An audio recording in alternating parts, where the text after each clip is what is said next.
Hi friends, this is Pastor Lucas Pin, and this is our snack for the journey. And this week we are in the second book of the Kings of Israel.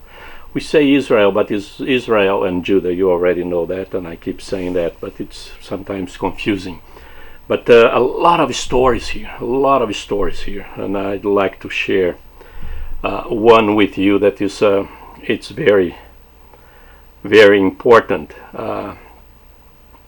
The story of the Arameans or the Arameus came, surrounded Samaria. It was a tough situation. Shut down everything, and the prophet Elisha said that God would fight for them, and he did. God came as a thunder or something, and they thought it was an army coming.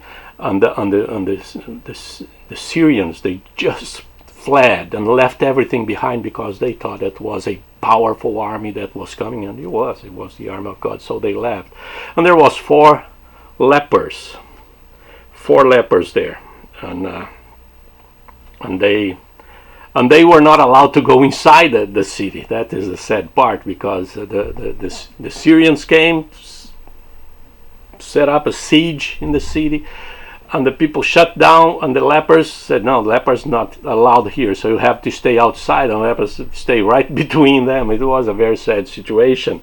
And the lepers talked to each other, said, you know what, let's go to the Syrians, maybe they do something. We're going to die anyway, right? We're outside the city, there is a war, we're going to die anywhere, so let's go there, and maybe they give us some food. When did lepers get there? The camp was empty, and they start going to one tent, to another tent, everything was left. They run. So they left everything. They have the weapons, they have the tents, they have the food, they left everything behind. So the leopards start eating and dressing and doing everything, and then there is a beautiful, one of the most beautiful verses for me, in my opinion, in the Old Testament is this one, when they realize what they were doing. This story you find in chapter 7, 2 Kings 7, verse 9. Then they said to each other, we are not doing right. This is a day of good news, and we are keeping it to ourselves. If we wait until daylight, punishment will overtake us. Let us go at once and report this to the royal palace.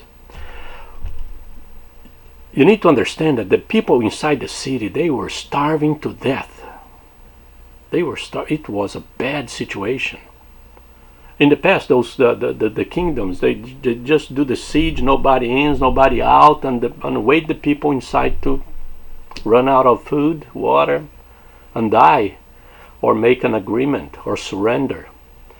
So they didn't need a war. They didn't need to fight. They just kind of put a siege, nobody in, nobody out, and wait them to die or to surrender. So they were dying inside. And those guys, they found food.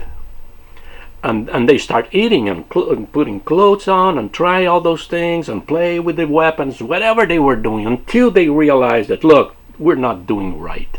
There are people there. They're dying. Today is a day of good news. Good news. And we are keeping it to ourselves. We're keeping it to ourselves. And this is one of the most powerful illustrations of the importance, the necessity, the imperative of evangelism. It's knowing that there are people out there dying or dead spiritually. And sometimes our church, ourselves, we're doing a lot of stuff, we're enjoying life, and people are literally dying spiritually. And we keep everything for ourselves, the Bible, the message, the good news, and everything. And we don't do anything. And we need to realize, like these guys here, they said, we are not doing right. This day is a day of good news. The day of good news. My friend, today is a day of good news. Someone out there needs to hear the good news that God cares for them. God loves them. God sends Jesus to die for them. It's a day of good news. And this is our snack for the journey. God bless you.